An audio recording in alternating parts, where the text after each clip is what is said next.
Olá, ouvintes da Rádio Desk. Estamos aqui para mais um programa Educação Sexual em Debate, que nesse ano comemora seu 10º aniversário. Hoje estamos com a presidente da Associação em Defesa dos Direitos Humanos, a ADEH, Liros Kiel Fonseca Ávila. Liros, seja bem-vinda ao nosso programa. Agradecemos antecipadamente a sua presença. Para mim é uma honra estar aqui, né? E Obrigada. Acredito que seja um ótimo programa. Tá, a gente avisa que o programa está sendo gravado, né? Porque a gente teve um problema técnico, a Liros estava aqui ao vivo, né? Registramos aqui a presença da Marcinha. Oi, Marcinha. Oi, bom dia. Bom, obrigada por Bom dia, Fernanda. dividir mais uma vez o microfone Liros. com a gente. Aqui também, no estúdio, está o Jean Rhodes, que é do projeto Economia Solidária, que a gente vai falar daqui um pouquinho mais sobre os detalhes, né? Que são ações que a associação faz, né? Cumprimentamos também nossos ouvintes. Gostaria de lembrar aos nossos ouvintes que esse programa é um projeto do Centro de Educação à Distância, o SEAD, em parceria com o Centro de Ciências Humanas e da Educação, a FAED, ambos centros da Universidade do Estado de Santa Catarina, o DESC. E também que essa ação pertence ao Programa de Extensão, Formação de Educadores e Educação Sexual, Interface com as Tecnologias, etapa 10. Caso você tenha alguma dúvida, sugestão ou pergunta, é só enviar um e-mail para edusexemdebate@gmail.com. ou para o nosso WhatsApp, código de área 48 99600 2242, ou uma mensagem na nossa fanpage do Facebook, Programa Educação Sexual em Debate. Liros, vamos falar um pouquinho da associação, o que é a ADEH, quais os objetivos e o público-alvo dos atendimentos. Então, a ADEH é uma instituição que ela surgiu há 23 anos, né? Na verdade, em 1993, estamos fazendo 25 anos. E ela é uma instituição que ela trabalha em prol dos direitos humanos. O lado triste é que a gente atende vítimas de violência, né? Na sua grande maioria são mulheres e LGBTs. Hoje a instituição ela atende por mês em torno de 70 casos, o que é um número muito expressivo em Florianópolis. Uma das nossas missões, na verdade, não só a garantia de direitos, mas também hoje poder abrir portas para o mercado de trabalho para mulheres travestis e pessoas transexuais. Poderia dizer que é o público-alvo dos atendimentos? Então, mais LGBT ou mais mulheres? Então, na verdade, é um misto, né? Uhum. Mas sim, o público-alvo seria LGBTs e mulheres. Uhum. E que tipo de serviço a população atendida pela AD ela pode dispor? Em que vocês ajudam? Então, a gente tem atendimento psicológico, né? A gente tem atendimento jurídico, a gente tem o atendimento social com assistente social, a gente tem a implementação agora de um projeto de economia solidária que visa abrir portas no mercado de trabalho para a população LGBT em situação de vulnerabilidade social. A gente tem a roda de família, que acontece quinzenalmente em parceria com o Grupo Margens da UFSC. Lá é uma coisa, eu sempre chamo que parece um final de seriado, assim, porque ele é muito emocionante sempre, né? Uhum. Então, pais e filhos utilizam daquela roda, às vezes, para terem conversas mais francas que acabam não acontecendo nas suas intimidades, né? Uhum. A gente tem também o café da tarde. O café da tarde, ele não tem truque, ele é um café mesmo, que ele é feito uma vez por mês no início do mês. E esse café visa juntar os usuários que frequentam a instituição. Porque muitas das vezes as pessoas têm casos parecidos ou algumas não tem com quem compartilhar histórias. Ou então a gente utiliza até o próprio espaço do café para acolher demandas, né? Coisa que muito acontece. A gente tem também o CineD, que o CineD que este ano ele vai ser um pouco mais grandioso, que a gente vai fazer um festival de curtas, né? Que vai ser no dia 11 de outubro, no SIC. Uhum. Então, tem muita coisa. E é possível que eu fique aqui muito tempo falando, mas... Não tem problema. A maioria dos serviços pode ser acompanhado pela página da Online no Facebook, né? Por exemplo, a gente tem... Agora, até massagem para a população trans a gente conseguiu. Então, a gente oferta tudo isso, né? Uhum. Vamos falar um pouquinho dos projetos, daquelas coisas assim a longo prazo que vocês fazem. O que vocês tiveram de projeto, assim, que foi relevante para a comunidade de Florianópolis, né? Que vocês atendem Grande Florianópolis e o estado também, acredito, né? Na verdade, a gente já atende a nível da região sul mesmo. Nossa. Aham. De referência, vocês De são, referência. então, no sul do Brasil. Isso, exatamente. Assim. Uhum. E o que vocês tiveram de projetos e o que permanece até hoje?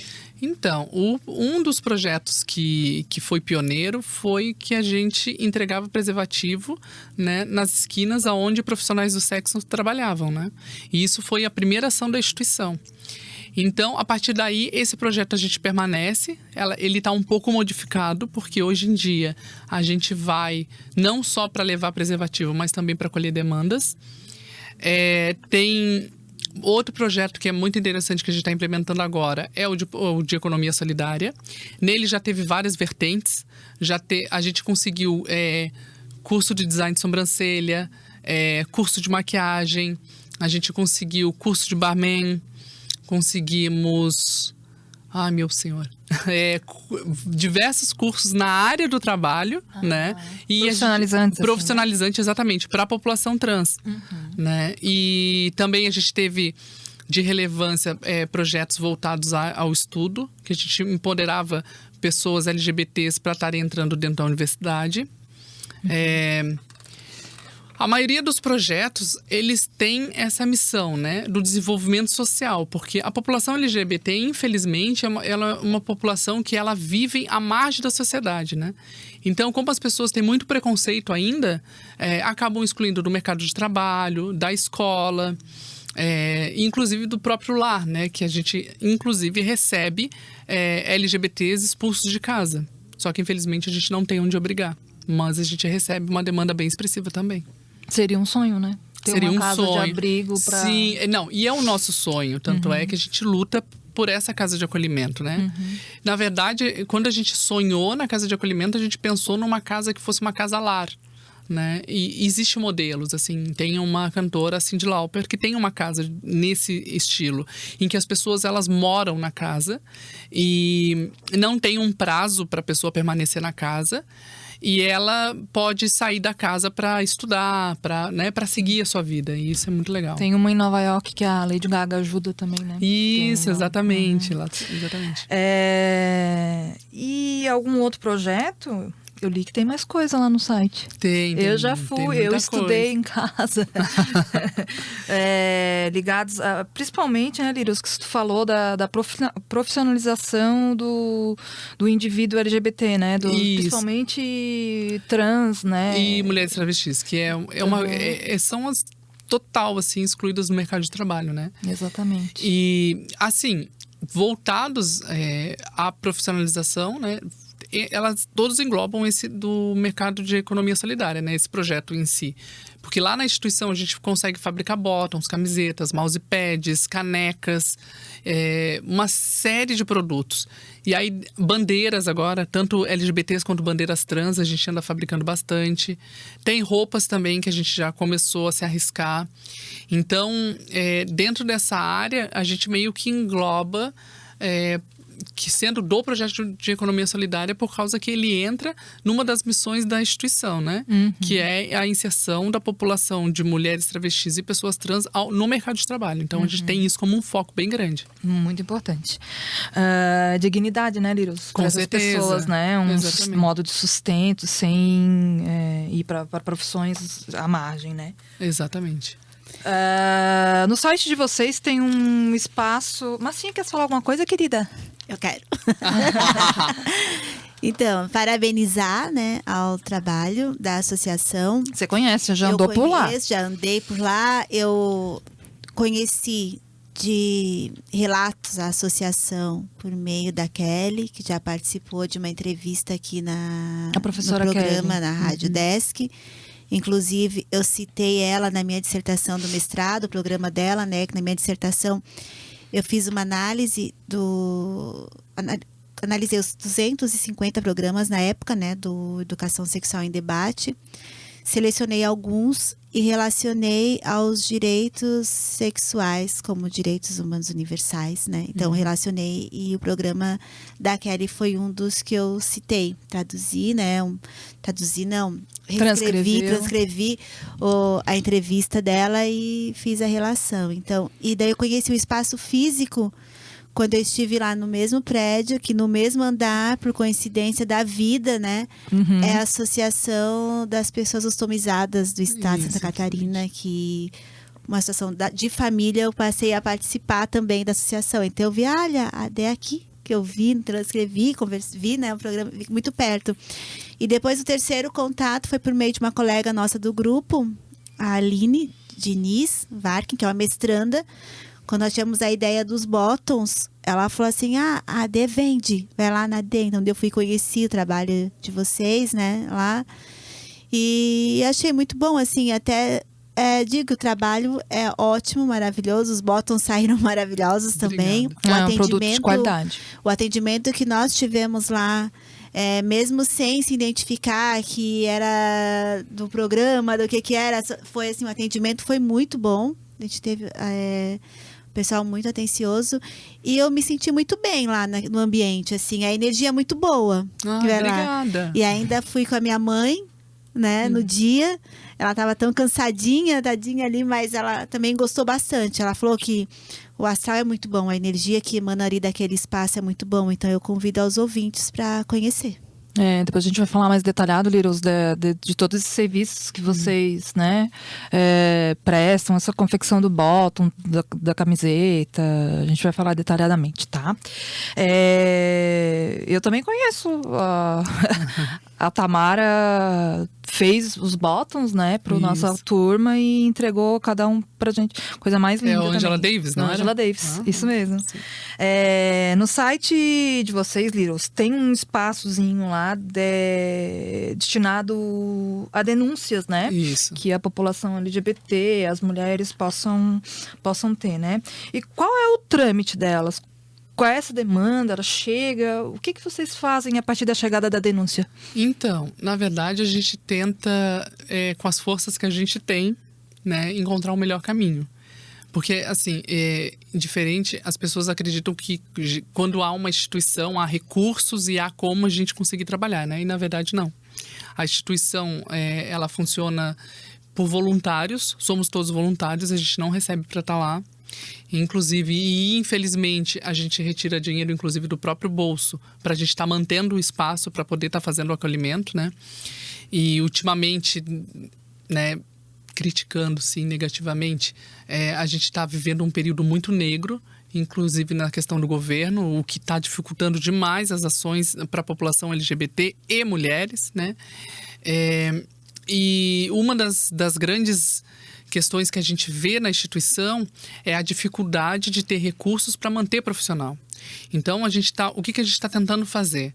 A gente está tentando profissionalizar a instituição de uma maneira em que a gente tenha recursos para as pessoas que trabalham lá dentro e que a gente possa dar continuidade nos serviços, né? Porque uma das coisas que muito acontece são profissionais que acabam se desligando da instituição por falta de recursos, até porque as pessoas precisam viver, né? Precisam pagar conta. Exatamente. E a gente não consegue viver só de amor, né? E uma das coisas que eu sempre falo, assim, o que faz com que eu permaneça trabalhando, e inclusive uma outra diretora, que é a Fabrícia de Souza, é o fato de que se a gente não estivesse trabalhando lá, a gente não estaria trabalhando em lugar nenhum. Porque o mercado de trabalho, ele ainda não absorve a população de mulheres trans, né? E isso faz também com que eu me sinta, de certo modo, responsável por estar na frente da instituição, por conta de eu me sentir, de certo modo, privilegiada pelo fato de eu poder estar lá, né? Porque muitas das meninas que a gente conhece, elas não teriam tempo hábil para essa dedicação, né? E até porque elas vivem de outras formas, né? E eu, graças às boas energias, eu tive uma família que me acolheu desde sempre. Eu tenho o apoio deles para também estar, né, atuando na instituição. Uhum. Não, que bom. Indispensável, né, esse negócio da família, porque nem todos têm e alguns procuram a associação justamente para ter essa informação, essa acolhida, esse lado, né, Liros? Então, e eu me sinto responsável por isso. É incrível, Você né? abraçou a causa de exatamente. maneira que você virou mãe. Mais ou menos ou assim. Eu tento não ser tão mãe assim, né? Tipo, meio madrasta. Mas eu tento, na realidade, conseguir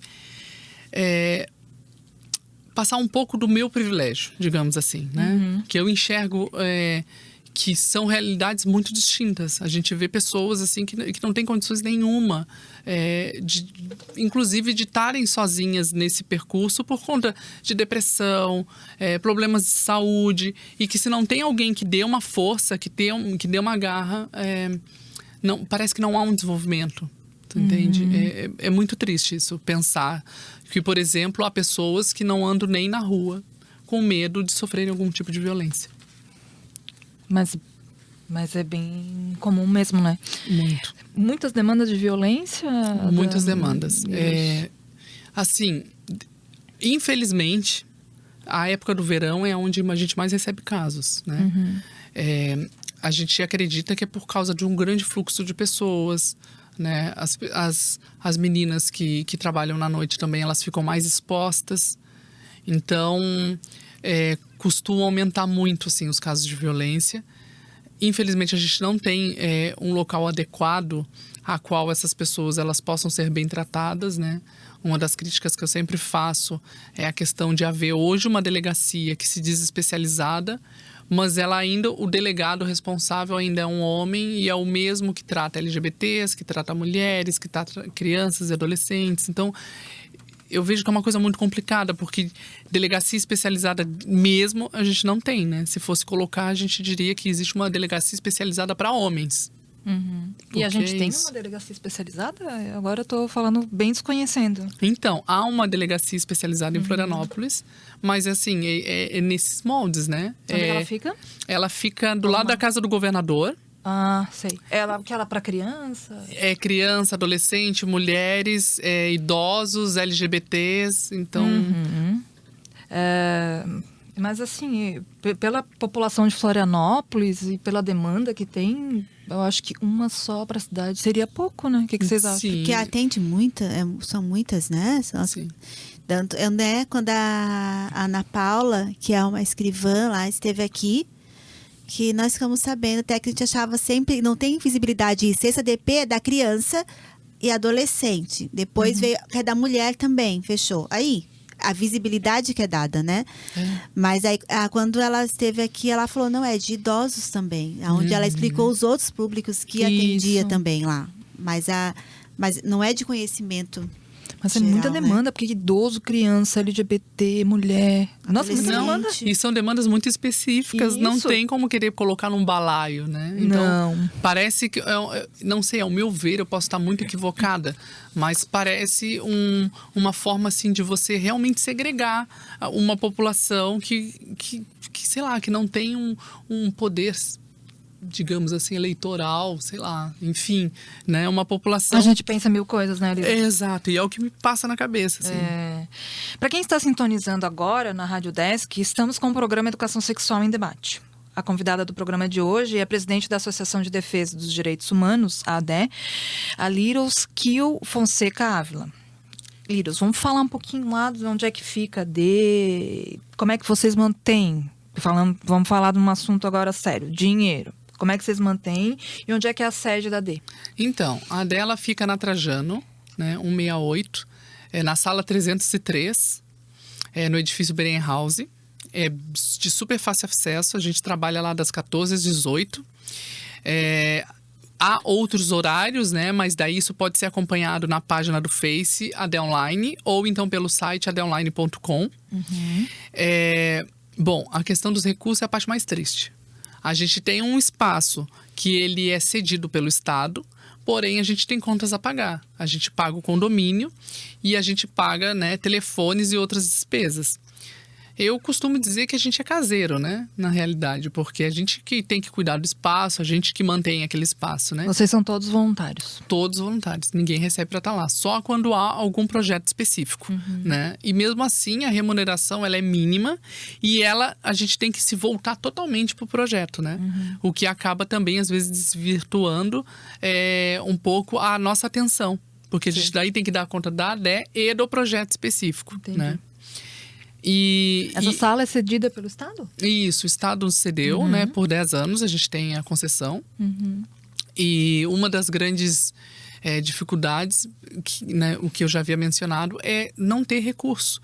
Então, por exemplo, na época que o Disque 100 ele estava mandando as demandas para a instituição, eles também não mandavam recurso.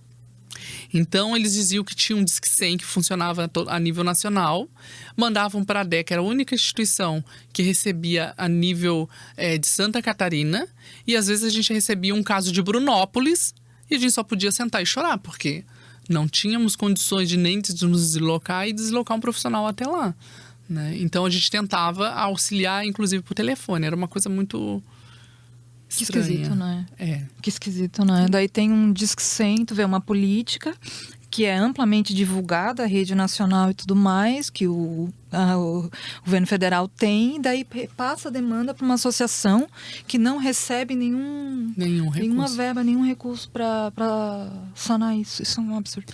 Fala, Só complementando um pouquinho a Liros, ali quando ela passou o endereço da associação, né, que fica na Trajano, como o nosso programa é transmitido, ele é gravado, né, e depois essa gravação vai para o mundo, vamos dizer assim, né, que ele é reproduzido em Portugal, no Brasil todo, né, tá no Face. Lembrando que a associação fica no centro de Florianópolis, né, que é Santa Catarina, para quem quiser entrar em contato. Agora, Liros, uma pergunta minha também, né, para você comentar assim da tua opinião. O nosso grupo de pesquisa trabalha muito na questão da educação sexual, uma perspectiva que é emancipatória, né? Então, não deixar as pessoas viverem a sua sexualidade, entendendo ela como faz parte do ser humano, sem precisar engavetar as coisas. É um ser humano que vai viver sua sexualidade de maneira plena, né? Respeitando o ser humano de maneira integral. E nós apostamos muito, como eu falei, na educação sexual, na formação de professores, para estar agindo na base, lá na escola, né? Então, nós trabalhamos com professores também, nosso projeto do grupo trabalha com essa formação desses profissionais, desde a educação infantil, e vem caminhando a todas as etapas, né? Então, assim, o que você pensa na questão da educação para a gente estar trabalhando nessa questão toda que você vem trazendo, né? Que a gente sabe também, além de você estar falando, a gente tem um acesso a alguma mídia, seja televisão, ou seja pela própria internet. A gente vê relatos do que acontece com essas pessoas que não entram nesse padrão que se normatizou, se naturalizou pela sociedade, né? Então, como é que você pensa a questão da educação, disso na escola, para estar tanto o que essas pessoas passam nesse momento, que estão na escola, essas pessoas, e como é que a escola pode tratar isso, assim? Na verdade, existem 2 pontos, né? Eu acredito que a educação é a base de tudo. Então, eu sempre falo isso, assim, para a população trans que a recém está se assumindo e que vai lá na DEA para pedir ajuda, né? Que é o seguinte, tenta fazer o máximo de esforço para concluir os teus estudos, por mais difícil que venha a ser. Porque, pelo menos, eu acredito que o estudo é uma coisa que ninguém vai tirar de ninguém, né? Porém, a gente sabe que é complicado. É complicado porque a gente recebe afronte de professor, afronte de funcionários, afronte de colegas, né? E é uma realidade que ela é muito dura.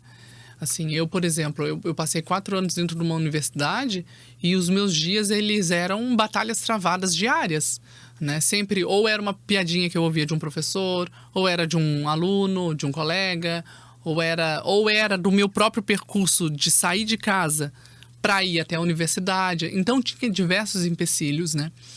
Tanto é que nós, enquanto a população de mulheres travestis e pessoas trans, a gente se sente mais segura andando mesmo na noite. Porque é o lugar onde a gente está ali e é nós por nós mesmas. É meio solitário dizer isso, mas é o momento em que você vai ver muito mais da população, né, de mulheres travestis e pessoas trans nas ruas. Uma outra questão que eu vejo é o seguinte, existe uma lei que determina, por exemplo, a questão do uso do nome social dentro, né, na educação. Eu vejo que muitas escolas, elas não querem aderir mesmo tendo a lei, né? E, infelizmente, a pessoa que é trans, ela tem que se fazer valer os seus direitos, assim, né?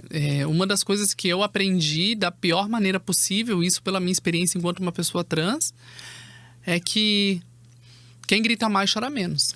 Então, a pessoa tem que ir lá, botar a cara a tapa e exigir, sim, os seus direitos. Porque eu penso assim, ó, a questão as questões sobre sexualidade e gênero, eu vejo que as pessoas, além de serem um pouco... Eu acho que o termo é bem esse, assim. Além de elas serem um tanto quanto ignorantes no assunto, elas querem se fazer ignorantes, né? Porque, querendo ou não, se a gente for pegar Florianópolis, é uma referência em estudos de gênero, né? A gente é uma referência internacional. Se qualquer pessoa quisesse, chegava em qualquer uma de ambas as universidades e saberia que tem um estudo vasto sobre, que a gente já discute isso há muitos anos. E é obsoleto ainda querer utilizar de termos arcaicos para criar um formato social em que existem homens de pênis e mulheres de vagina. Para mim é uma coisa assim que é absurda, sabe? É muito absurdo. Uma das coisas que eu acho também, assim, que para mim, da minha natureza, eu, por exemplo, eu sendo uma mulher trans, eu sou uma mulher trans bissexual. Ou seja, né, eu tanto fico com pessoas com sexo masculino ou com sexo feminino, indiferente do gênero. E eu fui criada, né, de forma... Porque por eu ter nascido com pênis, eu fui criada para gostar de mulheres. Então, tinha todo um direcionamento. Ou seja, eu era obrigada a gostar de algo, né? Que para mim não era problema, porque eu também gostava, né? O problema que eu via era por que eu não poderia gostar da outra pessoa, ou de outras pessoas, ou de outras formas de pessoas. E dentro da minha natureza, para mim, não é natural uma pessoa que se identifica como heterossexual. Olha que louco. Por quê? Porque eu enxergo que as pessoas deveriam amar as outras ou se relacionar pelas outras pela essência. E não pelo sexo. E a nossa sociedade, ela nos coloca isso. Você só vai se relacionar com a outra pessoa se você saber que determinado sexo que ela tem. E as pessoas, elas acabam sendo condicionadas a isso. E eu nunca consegui enxergar isso como uma forma natural. Por que eu tenho que ser assim só e deu? Né? Eu sei que existem vários estudos sobre isso e a minha colocação é extremamente polêmica, mas quando vem esse discurso de que não é natural, para mim também não é natural. Né, dentro da minha normalidade. Eu acho que as escolas, elas não estão ainda preparadas, não estão preparadas porque elas não querem estar preparadas para receber a diversidade. A gente vê, assim, que já é uma dificuldade em questões básicas que seriam a inclusão de pessoas negras, de indígenas, quilombolas, de comunidades específicas já há uma dificuldade, né? E uma resistência. Isso que é pior, né? Há uma resistência muito grande. E quando a gente vai tratar da comunidade LGBT, como existe uma coisa, um entorno, um envolto de que é uma questão de promiscuidade, é uma questão de querer ser, né? Como se fosse uma escolha muito fácil, né? Como se as pessoas escolhessem, por exemplo, eu vou ser gay porque eu quero apanhar na rua. Né? Ou eu, por exemplo, sou uma trans bissexual porque eu quero, né, passar a minha vida inteira me relacionando sexualmente e tal, né? É como se a minha identidade fosse motivada pelas relações sexuais que eu quero ter, e não é. A importância é a gente sempre se respeitar a diversidade, né? Como você citou, independente da questão da sexualidade, mas a questão do negro, a questão do indígena, eles estão presentes no nosso dia a dia, né? E é muito difícil romper esses paradigmas que já vêm sendo construídos há muito tempo. Exatamente. Não, e quando a gente fala das questões LGBT, ela é uma transversal que passa por tudo isso. Ela passa pela comunidade quilombola, pela comunidade indígena, né? Pela periferia. LGBT é presente em tudo. Sim, tá no nosso dia a dia. Littles, a gente tem um quadro do programa que são as dicas da semana. Você poderia aproveitar para dar alguma dica, falar algum filme que você gostaria de indicar para as pessoas sobre essa temática que tu falou? Então, eu acho que eu vou reforçar um filme que talvez algumas pessoas não tenham visto, que é A Garota Dinamarquesa. A Garota Dinamarquesa foi um marco pela instituição, porque foi uma briga ferrenha que a gente fez para conseguir fazer com que o filme passasse em Florianópolis. Houve uma história que foi, né, muito absurda, que a gente se programou para levar as meninas, né, mulheres travestis e pessoas trans ao cinema.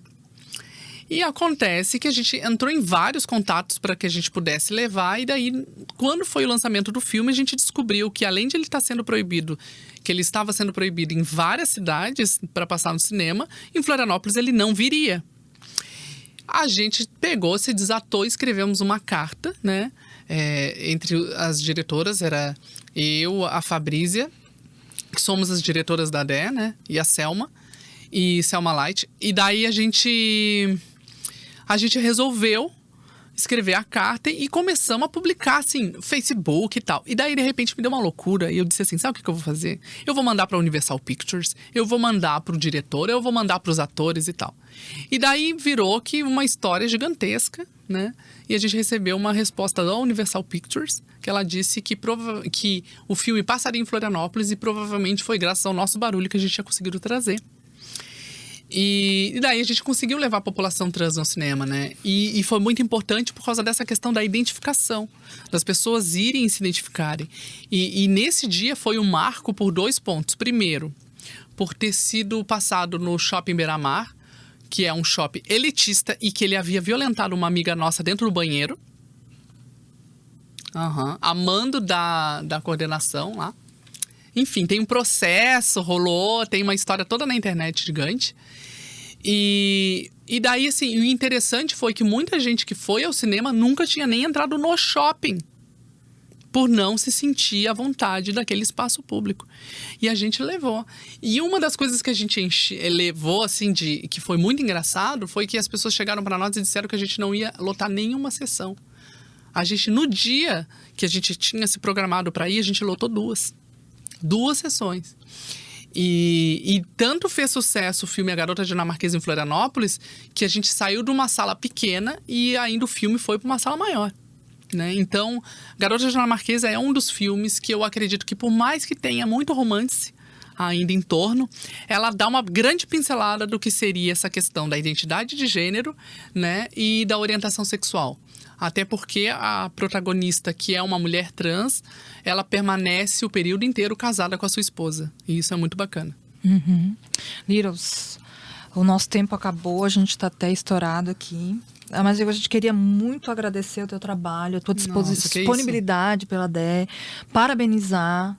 Continue forte, firme, no que tu precisares da gente para divulgar alguma coisa, para, sei lá, qualquer tipo de coisa, deixar. A gente está super à disposição, tá? Gostaria de agradecer o Jean e a Marcinha pela divisão. O Jean tá quieto, Jean. Tá só observando. Só observando. Depois a gente passa no nosso site o endereço da DEC, fica lá na Trajano 168, sala 303, é isso? Atende das 2 às 6 da tarde. Depois a gente vai passar todo o site direitinho para vocês. Lembrando que não precisa marcar hora. A pessoa pode chegar a qualquer momento e ficar lá totalmente à vontade, que é um espaço de acolhimento. Né? Comprovado já, a Marcinha fala. É muito bom. Gostaria também de agradecer aos ouvintes e lembrar que o programa Educação Sexual em Debate será reprisado na próxima quarta-feira, às 23h30. Você poderá ouvir os programas exibidos anteriormente na página do Facebook Educação Sexual em Debate e na Rádio Comunitária da Pinheira, aos sábados, às 8h30. No site www.radiopinheira.com.br. Nós vamos ficando por aqui e vocês continuam com a programação da Rádio Desk 100.1 FM Florianópolis.